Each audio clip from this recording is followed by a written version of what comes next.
And good morning, everybody. We're live. Welcome. You made it through the week. Congratulations. Pull up a chair. Join us for today's Food Safety Chat Live. If you're new to the show, this is a discussion of all things food safety. And every Friday, I bring on a guest. And today, I'm very pleased to have Dr. Darin Detwiler on the show with me here today. Darin, how are you today? Good, good, good. Yourself? Oh, not too bad. Not too bad. We had some pretty chilly weather here in Colorado over the weekend. I think 2 nights ago it was like, 15 below. So, trying to encourage the dog to go outside and do his business, not the easiest thing in the world to do.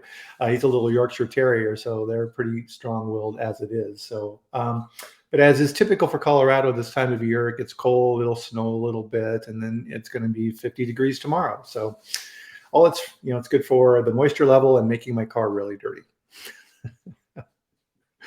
And one of the things with the chat that we love to do here as well is let us know where in the world you're watching from. I'm in Loveland, Colorado.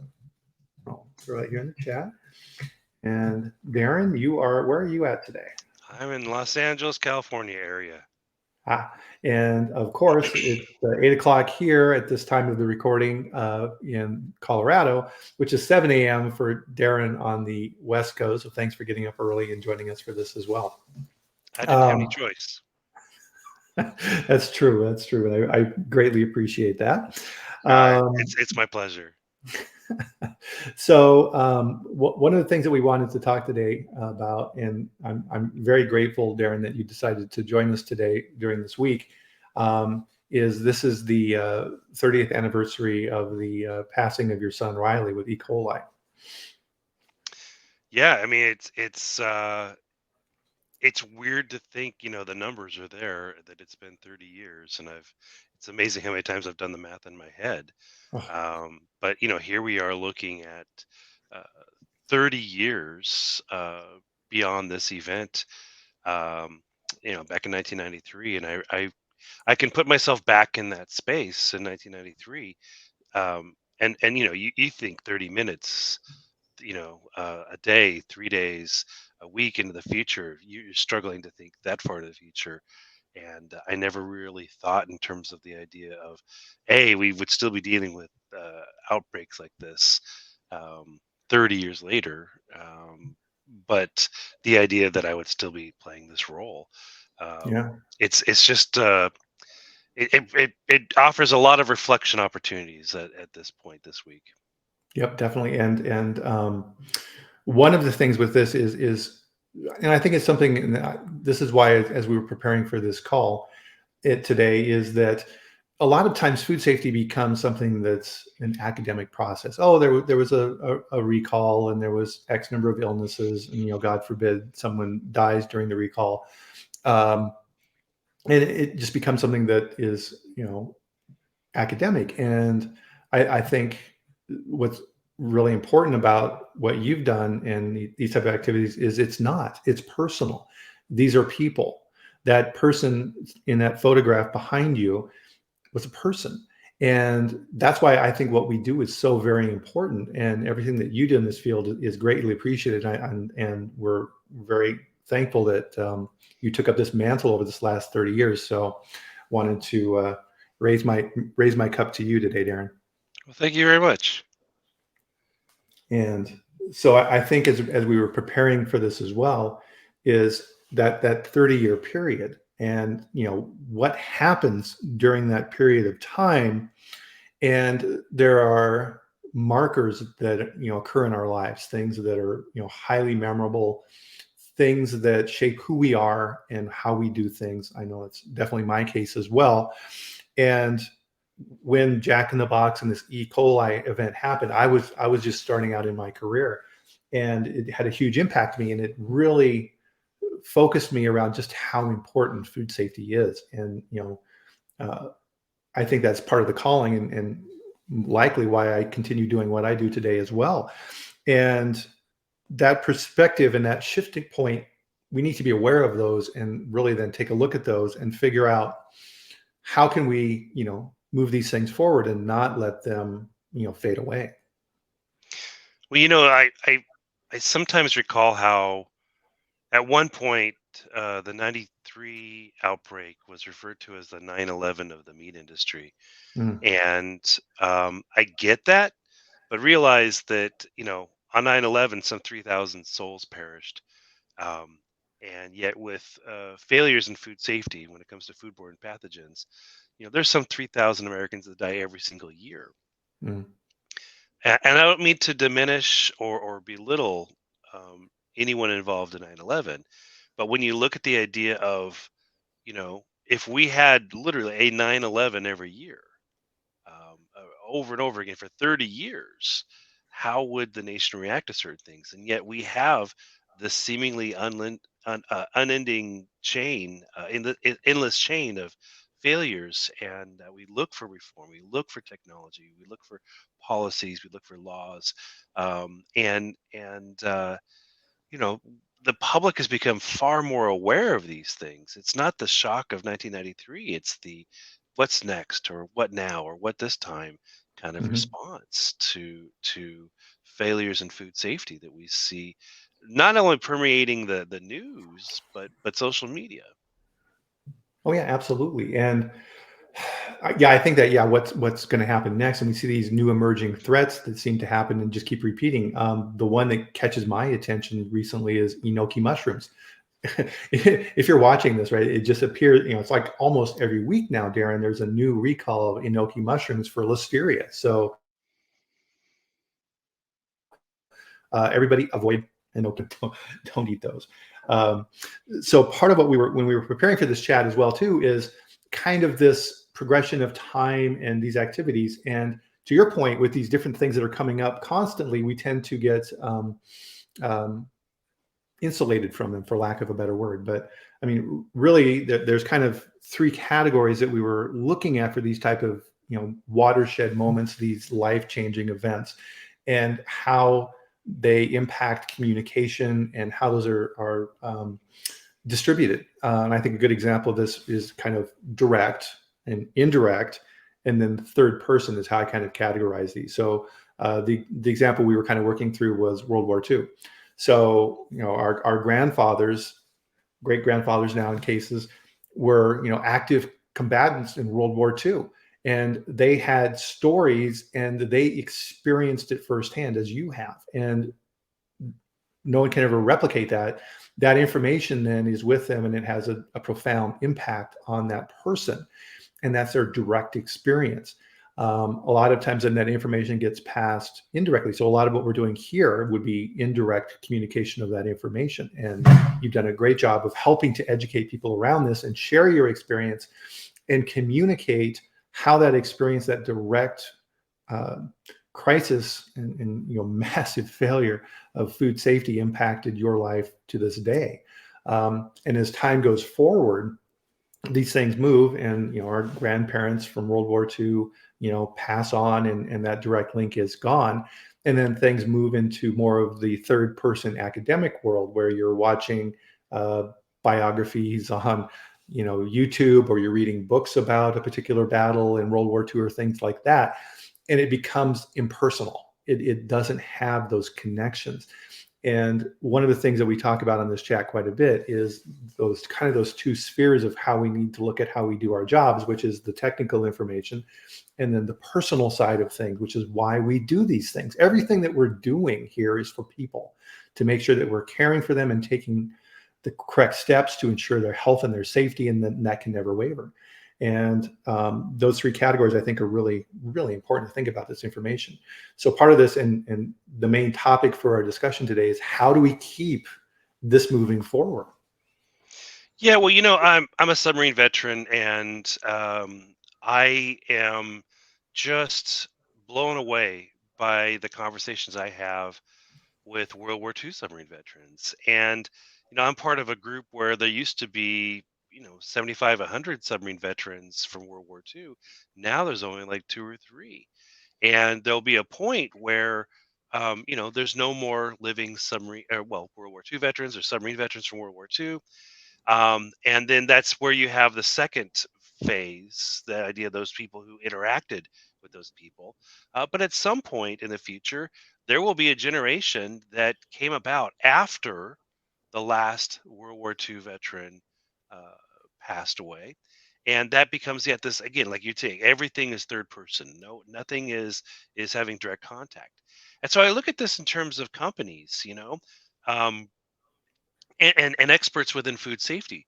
There's so many people I talk with that oh, I know exactly where I was in 1993. This changed my focus in university, or this changed my career trajectory. I focus on food safety in my career. And we can look at companies that in this case we can look at Jack in the Box and say, look, after this event in 1993. Jack in the Box invested a lot of money and effort into food safety under this idea of they never want this to happen again. And since then, Dave Thino, being very noted for what he did in terms of food safety and science, specifically with Jack in the Box, he has passed away. And those at the helm of this company are not the ones who were at the helm 30 years ago. In fact, none of the people in highest executive positions in 1993 are still in those roles today. But, to look at the idea that it's been 30 years and, they can talk about their company and certain elements, values, and where they're at. But if you start saying, well, wait, 30 years from now, right? In 2053, it's very likely that anyone who is at the helm of a company was not even born in 1993. How will they make sure that the values and the motivations and the momentum in food safety that we've seen build over the last 30 years will continue if they're so disconnected from the why? So disconnected from that 9/11 that was in 1993. How do we do that? How do we make sure that we don't just see this like, oh, it's all new all over again, as opposed to let's continue with this momentum and have a strong compass as to Mhm. how we go forward. These are the kind of conversations we need to start having with not only food safety experts, but with industry and even with new students who are, whether it's food law, food science, or what have you. We need to start talking about the idea of legacy with them as well. Right. And in some way, what we're talking about here as well is food safety culture. Right? How do you build these programs? How do you build these systems? How do you build that experience, that direct communication into your company so that it becomes part of who they are, just not something that happened and then everybody forgets about it? And that's a gigantic challenge to do that. Well, when I talk with families who are dealing with a child in the hospital or who have recently buried a child, it's amazing how many times I hear the phrase, uh,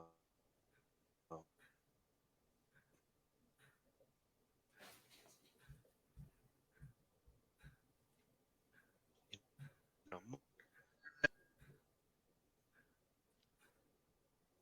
something to that effect 30 years ago. The Mhm. idea of, it's 1993, this is the United States of America. How can this be happening? But when we look at the idea of what industry typically does, right? And it's not just industry, but the kind of the human nature of things. We'll hold on to the bright spots. We'll hold on to those things we want to celebrate. Our greatest record sales, or whatever it is, right? But in order for us to truly show that we value food safety, it's not just a belief, right? Because a belief is temporary. A belief is a path. Yeah. Anyone can say they believe in things. How many companies have had failures and they say, "Oh, but we believe in food safety. We believe that food safety is a priority." Okay, but it was truly not a value. It was truly not a value that you held as that much of a priority, because if it was a value, then you would have made some different decisions along the way, right? Right. But we look at the idea of the history of a company. If we look at the legacy, right, down the road, we have to look at the history. These companies have to hold on to not just those bright spots, they have to hold on to those dark moments. They have to hold on to those conflicting themes as part of their history, as part of the why behind why they invested in this, why they prioritized this, why they made these decisions, and why these need to be persistent in where they go forward. Because if they don't, right, that generation after generation of leadership is not going to be connected to those, and the rest of the food safety culture and community around them is going to go, oh, remember when that company prioritized this and they really valued, they did all this work in food safety, and look at them now, you know. Or worse, oh, it's okay for us to forget about food safety because it's almost as if, you know it was an extreme value to us, but it had an expiration date. I don't think that anyone talks about values today and thinks about the idea of an expiration date. I think about the work that I do and I have done, and I've never thought about it as having an expiration date.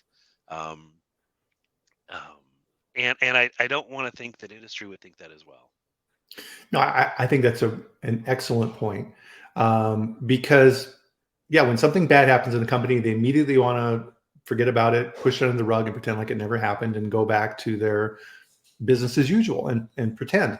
And maybe that's a big chunk of the reason why we keep repeating these things, because we're unable to learn from those mistakes.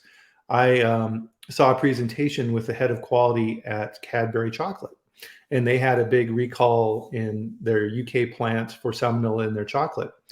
And he was giving his presentation and actually going through and showing where the failures occurred in his plant. And he got to one particular slide, and it was a zoom in of a conveyor belt, and there was a chocolate going along this belt, and there was a pipe above it. It was a drain pipe, and he said, "See this teeny tiny little hole? This pipe goes to the roof, and this was for water, rainwater, to shunt it off to the side. This little hole in this pipe cost us, I forget what it was, $5 million. This was the source of our food safety failure." And then he went back through the story of how this happened and what they think occurred and how the salmonella got into the plant. There was a bird processing facilities farther upstream from this facility, and that's where they think it came from. But that event stuck with me because he was willing to go to a conference, speak to hundreds of people, and stand up in front of them and say, "Here's how we failed. Don't do this. You need to go back to your operations and look at this in your plants and make sure this isn't happening to you." And I thought that was great. Yeah, but the reality that I see, and I'm sure that many of us are aware of this, is that you have that company that'll stand up, they'll have a person who will stand up in front of an audience and say, here's where our failure took place, and here's the lesson we learned. But for every one company like that, you're going to have a handful of companies that, given that same opportunity, they'll stand up in front of an audience, or they'll get in front of a magazine or a camera and they'll say, hey, we're investing in environmental issues now. We're doubling down in our commitment to community, and we're helping nonprofits, and we're gonna boost our support of startups, and we're gonna start a college fund for our new employees. It's like, you just it's PR 101, change Yeah. the script, focus on something else. And it's like, okay, how about what everyone is thinking you really should be talking about, which is that idea of root cause analysis, lesson to learn, and what are you going to do going forward? And I think from a consumer perspective, the trend in media is, and we saw this with Chipotle, and we saw this with Jack in the Box, and we saw this with romaine lettuce, and we saw this with Bluebell creameries, and I can name company after company. Um, you know, Within a few months after a major outbreak or recall or whatever, the media coverage. How will this company economically rebound from this? How will this company, you know, uh, you know, start making profit again? And that's the like the trade magazine, the industry, the journalistic kind of viewpoint. Um, what I fail to see quite often is, how will these consumers who are impacted recover? How are they doing? How is the food safety culture responding to this? No one tends to talk about that nearly as much as they'll focus on the idea of, but the company's going to come back, right? And I'm Mhm. sure, for those employees and those executives, that is important. Um, but we have to make sure that we we establish, build, and maintain, and can restore trust between these food companies and consumers. Otherwise, it's just, again, it's going to be this, rinse, wash, and repeat in terms of the food safety failure of the week. Yeah, exactly. And there, to your point, the examples of companies that don't follow that path far outweigh the ones that do, right? So the classic textbook example is Tylenol, right? Where Tylenol had the tampering issue. They went out publicly and talked about it, explained what was going on. As they learned new information, they would immediately share that with the public, and that only helped to bolster their brand. And it gave, and to your point, that trust, they were able to establish that trust with the public.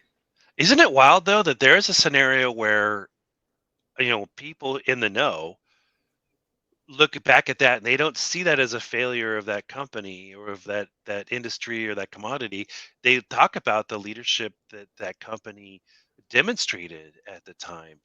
And yeah, I mean, there's people that can go, oh, I remember when there wasn't all the safety seals and all the triple sealed stuff that we have today and stuff like that. And yeah, there were major changes in industry as a result of that.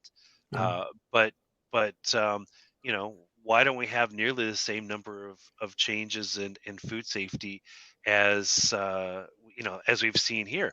I know of companies that um, if you are a if you're when you have franchisees, right? You have different restaurants. Some restaurants are um, owned by the company, and some are just franchisees that are loosely owned by the companies. And it's weird to me that it's the same name and same logo on either one. That doesn't change. But if you're a restaurant that's owned by the company, you're required to use time and temperature controls to make the hamburgers. Whereas if you're a franchisee, you're not, and they just check the oven temperature every 2 hours.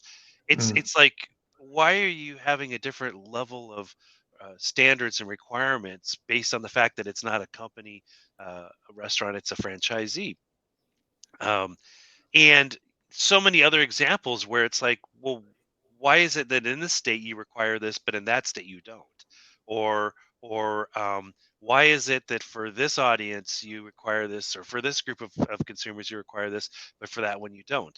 So looking at the idea that food safety should not be a premium, and food safety should not change based on your zip code, Yeah. or some weird classification of a restaurant, um, is some of the patterns that we have seen emerge over the past 3 decades. Um, that and the fact that consumer behaviors changed definitely over the last 5 years of the pandemic, and that as we continue to see disruptors, whether it's an ingredient from a company or a process from a company, or disruptors in terms of now consumers can do it this way or they can get the food that way, there's always going to be new challenges in terms of food safety. And when I'm in meetings with food safety experts, what I hear time and time again is that some of the greatest challenges come from within. It's marketing, or it's the people focusing on labeling, or it's these different challenges in terms of, you just can't make that claim, or you can't do this. This impacts our validation process, or the idea of the certifications we have. You can't make false claims in terms of certifications. um, all these different elements start impacting that consumer face of what it is that is there to build a reputation and trust around food safety with a company.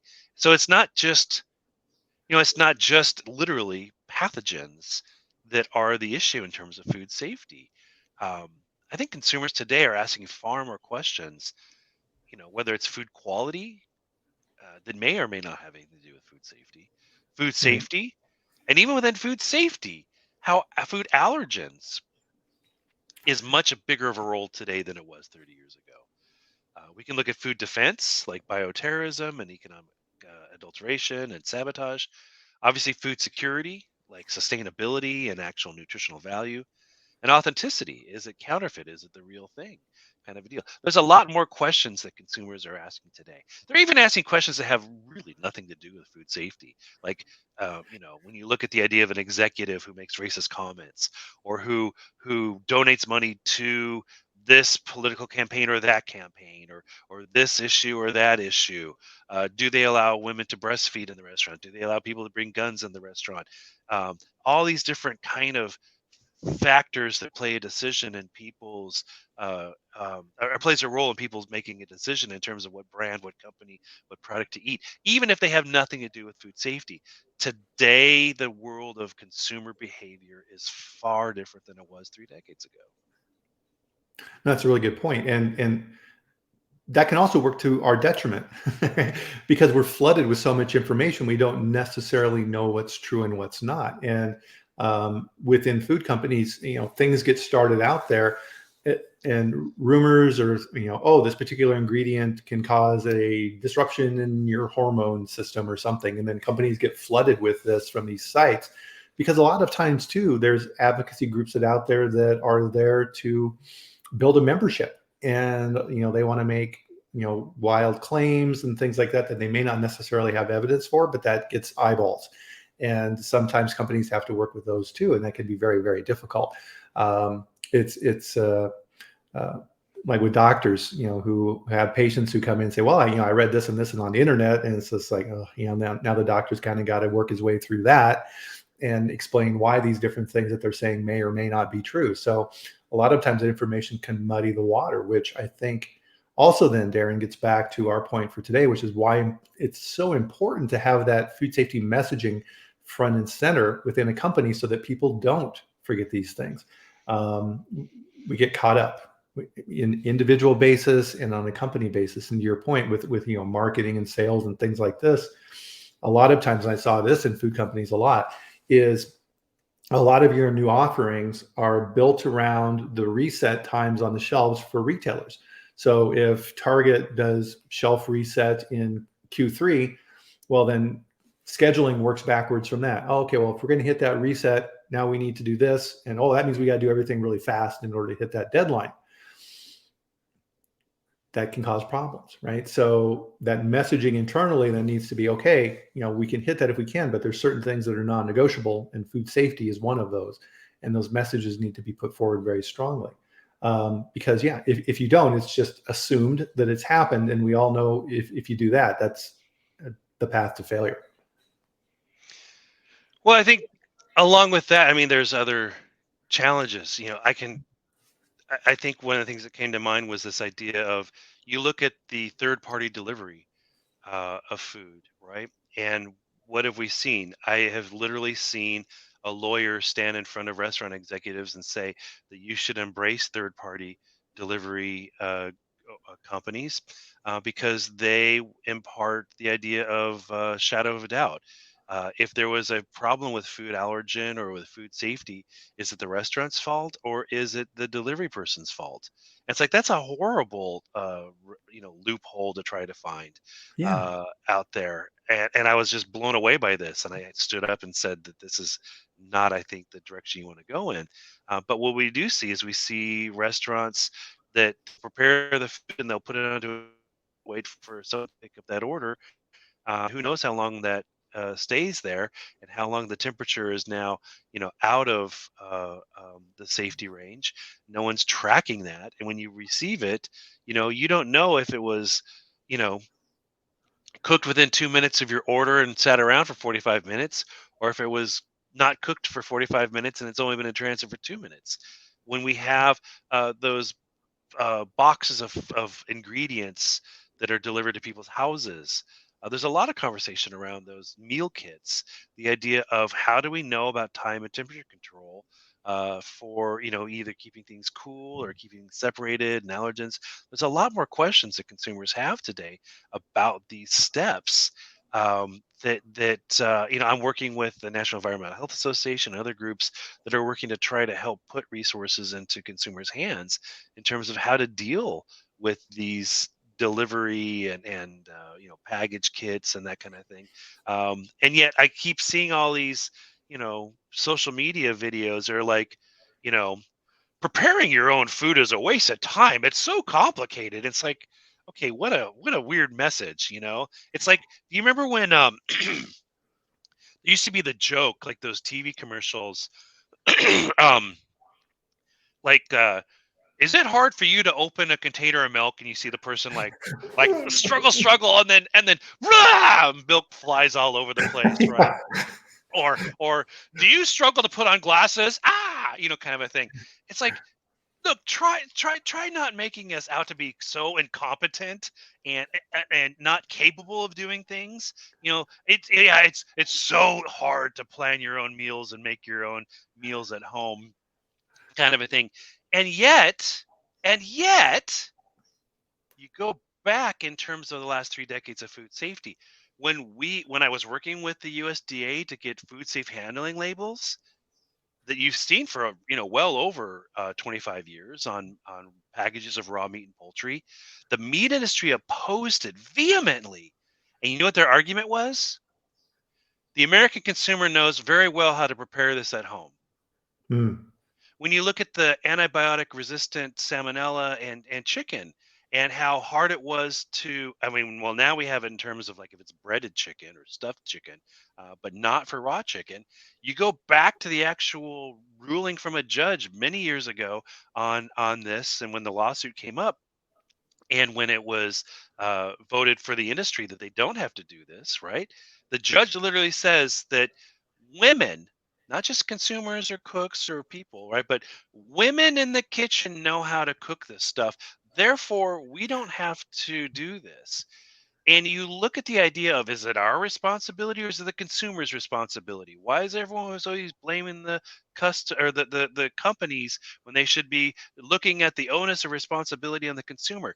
You can't have it both ways. You can't have a scenario where the responsibility is all on the consumer, and yet we have companies that are now saying cooking's too hard.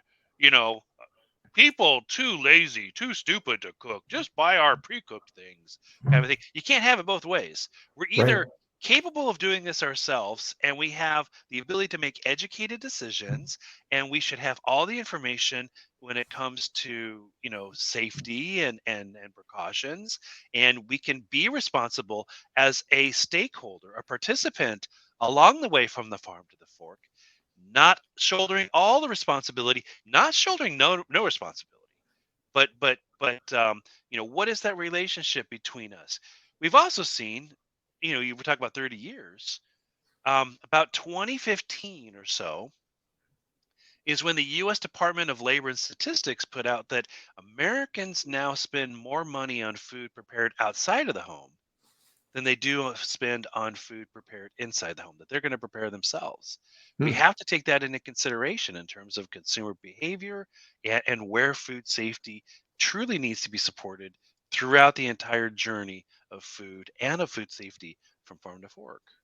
Yeah, that's a good point. And then, circumstances that are beyond our control. So COVID. So now all these people who don't know how to cook because they're eating out of the home all the time are now stuck at home and they got to figure out how to cook. And they don't necessarily know that, hey, that cutting board you used to cut up that raw chicken, don't use that for anything else, right? No, who teaches them that, right? Yeah. Well, and then if you look at just all the social media videos and the cooking shows and stuff like that, right? They focus on the sexy parts of the cooking it, right? They don't Yeah. focus on the, hey, maybe you should wash your hands and have clean utensils and a clean cutting surface, and swap out the board that you use to cut the knife, and not use the same. I'm sorry, the board and knife you use to cut the meat, and use a different board and knife to cut the salad ingredients, right? And by the way, here's how you should use a thermometer, and here's how you should store your leftovers, and here's how long you should store it. There's a lot of other details that kind of like, for the interest of time, get cut out of that conversation. And it's amazing that the details that get cut for the interest of time are usually the ones that are the most critical in terms of food safety. Yeah, you're right. Yeah, they prepare the turkey in the pan and then it goes to commercial and it comes back and it's like, oh, our turkey's done, and they pull it out of the oven. And Yeah, it's it's just like, like, well, it's done. yeah, And so that also tells, like the idea of, you didn't wait the time and you didn't use the thermometer to make sure it was done. You took it out when it was convenient, a kind of a situation. And so, yeah, we've got an industry that I think has a responsibility. If you're going to tell us we should be doing this, then tell us that how we can be doing it safe. How many times have people looked at cookbooks and, I've looked at cookbooks and there's no mention about food safety whatsoever. Mhm. Um, and I'm not saying that there should be a national law about, cookbooks must have food safety conversations, but one would think that if you're going to put out, all these steps, that you might as well put out the right steps. How do you know it's cooked properly? How do you know it's cooked fully? And that idea of taking into consideration a that are you cooking it for healthy adults or are you cooking it for your family? And by the way, you've got your great grandma over for dinner, and you've got your pregnant sister, and you've got her two toddlers or your two toddlers, and now you have a house full. Oh, by the way, and Uncle Joe's over, and you haven't seen him because he just had a heart surgery. So now you've got a house full of very vulnerable consumers that are the ones that are most likely to become sick from a foodborne pathogen, and you got to take that into consideration. So there's a lot more to the conversation that typically doesn't get included out there, and I think it's critical. Yep, no, you're absolutely right, and that's that part of that teaching the next generation. My wife and I like to go out, and if we're eating out at a restaurant, we like sushi. And the number of times I've been in a sushi restaurant, and I'll look over at a table, and there'll be a family with young, really young children, feeding those children raw sushi, and I'm just like, oh, no, what, no, no, what are you doing? Oh my goodness, they just, yeah, not a thought.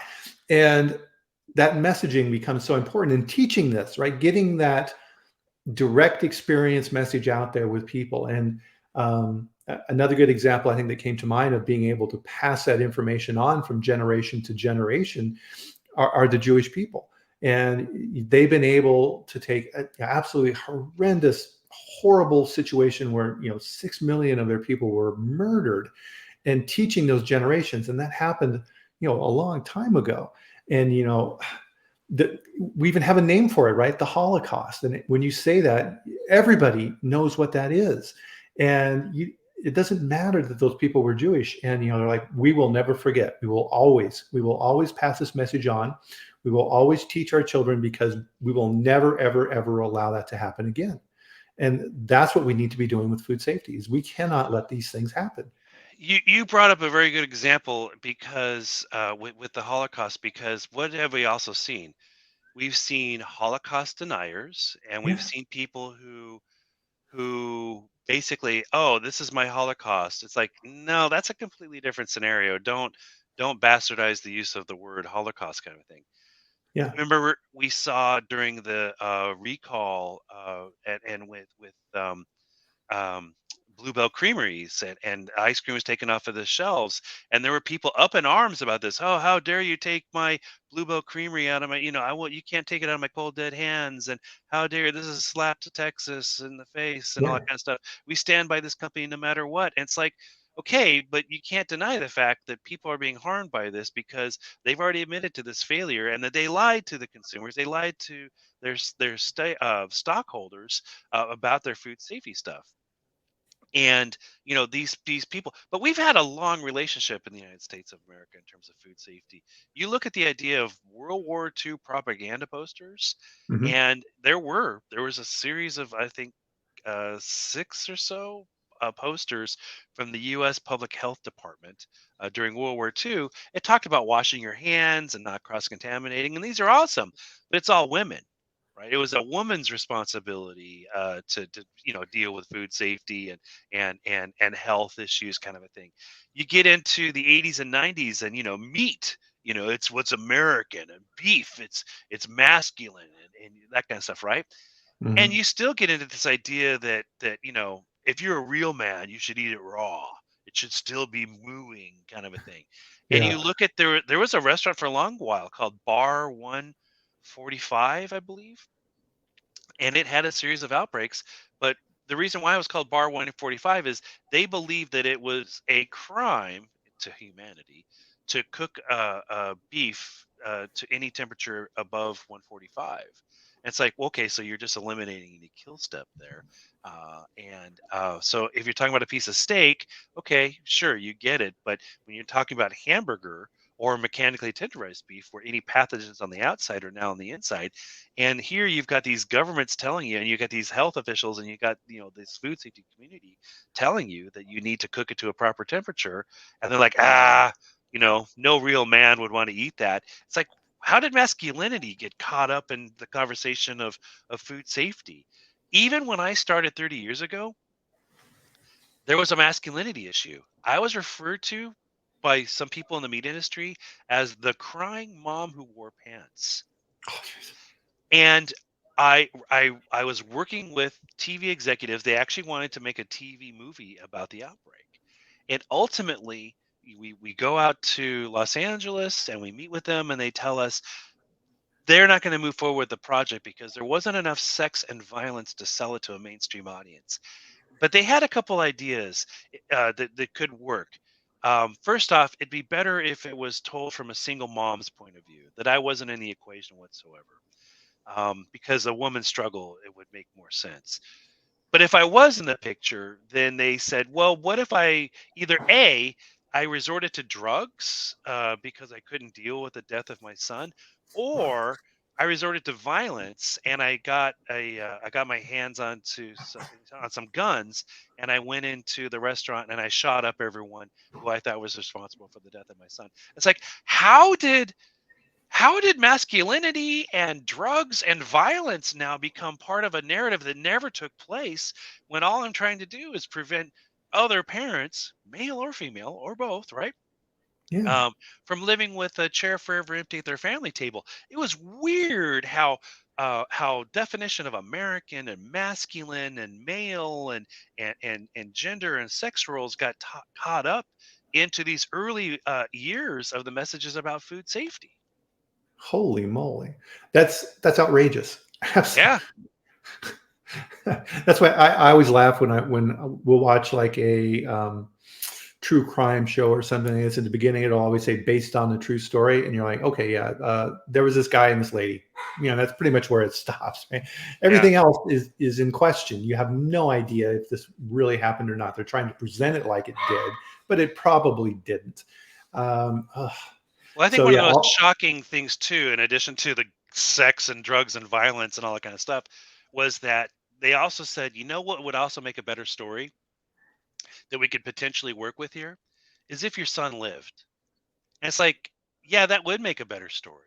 But the yeah, I reality would. is Yeah, that he didn't live, and that in this case, there were four children who didn't live.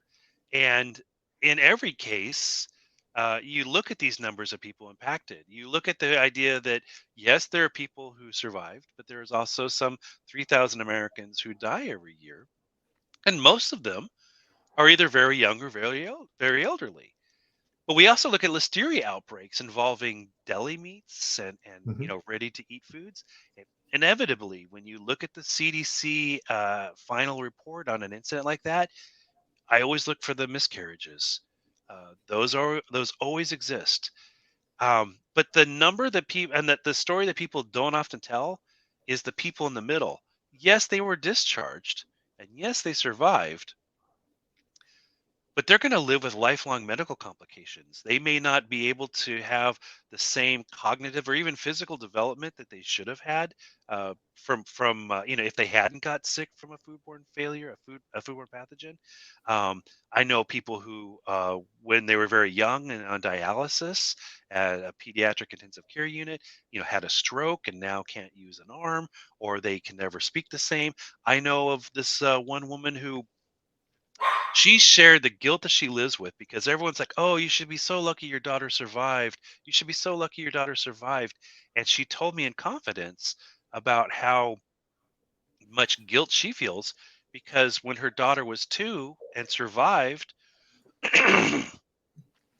yes, definitely, lucky and feels fortunate that she survived.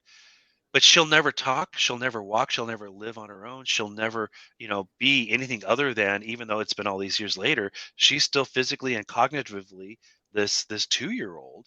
And to paraphrase what the mother told me, it's as if this is not the, it's as if my daughter died and all the dreams I had about this daughter died, and this is some other person. I know it's my daughter, but she will never have anything that resembles a quality of life that matches what she had before. So again, we Mm. often talk about the people who survive and the people who die, but we rarely talk about the people who, their lives will never be the same, and they're going to live with the ultimate. It's almost like a scarlet letter, if you will, of this food safety failure. And yet, again, the media will often focus on, oh, it's so good that the company rebounded. That they came back from this financially crippling moment in their time, but they never talk about those victims who will never have an opportunity to go back to the way things were before.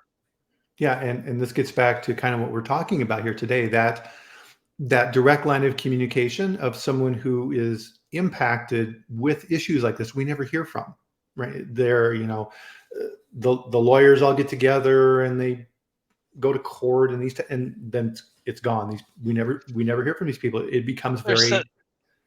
the cases are settled out of court. You never see major cases. In fact, the Peanut Corporation of America was one of the first times we really saw the idea of food safety in the courtroom to that degree, and victims being able to share their story, even though the defense for Stuart Parnell and his brother, they fought very hard to make it such that the victims, the family of victims, would not be allowed to share their story in the courtroom. I was there. They still were fighting it, even though the court said no. These people will be able to share their story. We typically, yeah, even at conferences, we all go to a variety of conferences. There are many times, and I think there's a conferences are great, and I think they bring people together, and we can engage in discourse about it, and we can learn things about it. We can be inspired by others. But one of the things that I notice is that see a lot of the same people there representing the same companies, talking about the same things. There's nothing wrong with that. What I see often is the fact that here is this whole conversation about food safety, and you have food companies represented, and media represented, food magazines or whatever, and you have companies that sell products or services that are represented on stage. Where's the consumer on the stage? Where's the person telling about that true burden of disease, about their experience? I am often the only person at a conference that is not representing anyone other than consumers. And most of the time, this can sound like I'm complaining there, but most of the time I'm paying my own way. I don't have a corporate credit card to make those, registration costs and stuff like that. And the registration costs are like, six, seven, $800 sometimes or whatever. So the point I'm making here is that perhaps the farther we get away from the consumer, and we're not including those victims in these opportunities to learn from them, to have them as a participant in the discussion, it's a bit of a disconnect. I will say this though, as much as I could easily say how many, conferences I attend, how many events I attend, 30 years after the event, it's very hard to, look at the idea of dealing with an aftermath and saying, am I ready to be at this stage, to be involved in this discussion 1 year, 5 years, 10 years after the loss of a child kind of a scenario? It's very easy for me 30 years later, plus with my degrees in this area and my experience in this area, to bring this voice to the conversation. um, there's not a lot of other people like me out there. At the Mm, same time, it's easy for me to say, well, I don't want to be joined by a lot of other people, because that would mean that these are all the people that lost children due to mostly preventable food safety failures. Um, but while can say that there's not a lot of other people out here like me that are solely representing consumers, with industry and within this community, um, I feel an enormous burden of responsibility in terms of I have to do it right. I have to do it effectively. I have to do it respectfully. I have to do it, um, with a level of integrity that is not just, well, of course Darin is integrity, or has integrity, or of course Darin will do this the right way. I have to ooze. I have to literally go about and never assume that I can like let my guard down. I have to always assume that the eyes are on me in terms of, if I am the voice or the face of consumers, the only voice or face of consumers in some cases, that I have to represent consumers, again, not only just effectively and efficiently, but with utmost of respect. And that if I undermine my voice, I could essentially undermine all consumers' voices, all Yeah. consumer participation in the conversation, all consumer representation at the table, if you will. And I think that this is something, again, I have great pride in this opportunity to not only do this, but, when I'm doing this, to me, it goes back to this conversation of, yes, I lost my son, but I don't want anyone to ever think that my son lost his father. When I'm doing Mhm. this work, this is in a way, it's like I'm spending time with my son. I'm doing this in the idea of the legacy of my son. And I've even told industry that if you undermine your food safety legacy, you're also undermining the legacy of all the people who put their careers into food safety, and you're undermining my son's legacy. And I know that might sound like a very selfish thing to say, but that literally is, in addition to a handful of photos from 1991 and 1992, before the era of cell phones and taking photos and videos on your phone. um, what do I have to hold on to? I have a few images, whatever images I see on TV, whatever video clips I see are used here and there, and the idea of the work that I put into my son's legacy, and the idea that perhaps, there was an article from the Seattle Times, right, like a day or two after my son died, and it said Riley's death, basically the legacy of the food safety legacy he leaves behind. And I had a hard time with this article because it's like he was 17 months old at his time of death, and how did he leave behind a legacy? And I've used that as a call to action, if you will, for 3 decades, in terms of the idea of I have to help make this idea of my son's legacy come to fruition. And I think about that. It's one thing to talk about the idea of 30 years from now. I wonder what my role will be over the next 30 years. I didn't know what my role was going to be 30 years ago, in terms of what will I be doing in the year 2023. Um, I wonder what my role will be in the year 2053. Right. And it kind of always comes back to the rocking chair test, right? Where we're old men sitting on the porch in our rocking chairs, and we're evaluating our lives and deciding whether or not we did what we were supposed to. And that everyone goes through that phase. For all of my relatives who have been going through that, my grandparents, parents, etc., that reflective part is critical, and it's coming for all of us. And you have to be able to look at that now and say, 30 years from now, what do I want? What do I want to be known for? What changes do I want to have brought forth into the world? And I think that's a great way to think about this, because we get so wrapped up in the technical aspects of what we do, microbiology and all these type of things, but it's all for a purpose. It's for people, right? It's to protect people and to have people happy and healthy and to live the lives that we're living. And protecting that is, as I say on the show a lot, it's a moral responsibility in what we do. There's so much more of that. And if in companies, if companies were actually brave enough, right, if they had a bad food safety failure and God forbid people were injured or hurt or worse, would they put those pictures up in their corporate headquarters and say, we need to remember these people, like you have your picture of your son, right? Those memories need to be kept alive. Just like the Jewish people say, never forget, right? There's a lesson to be learned here that we cannot unlearn. We always have to keep this in front of us, because if we don't, it's going to repeat itself, right? There's a reason that cliche exists. History repeats, if you don't pay attention, because As those generations move forward, that knowledge becomes academic, and it becomes third person, and it's not relatable.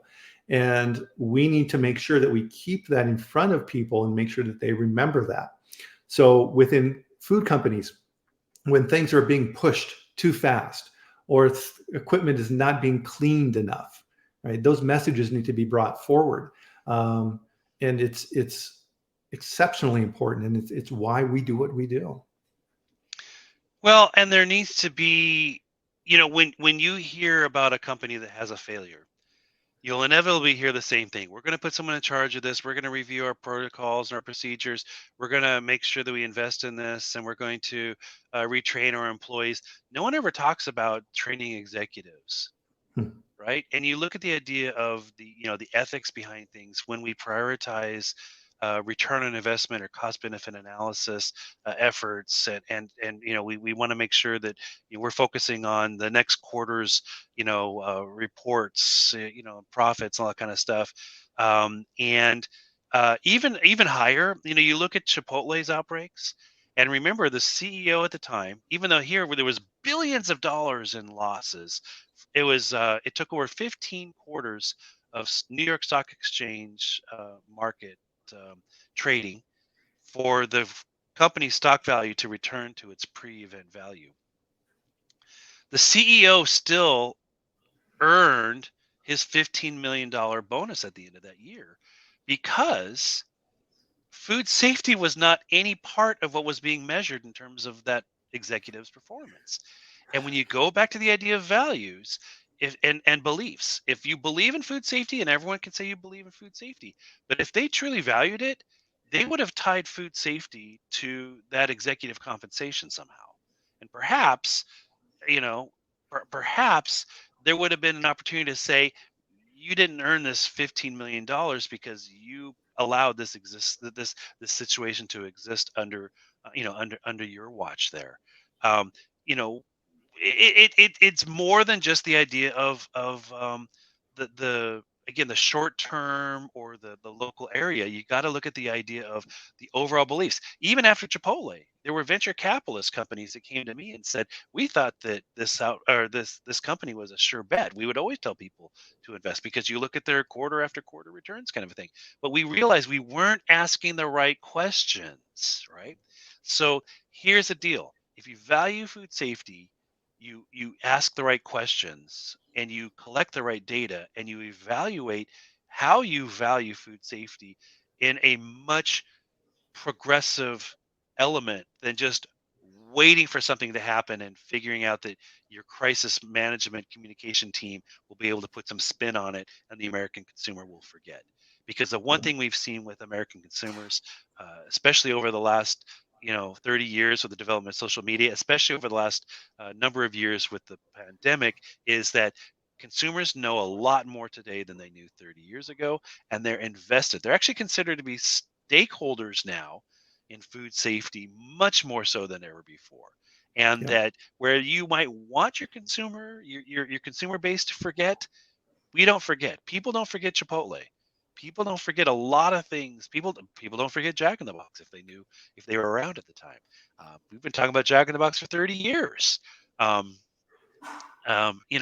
Even 3 decades does not necessarily make people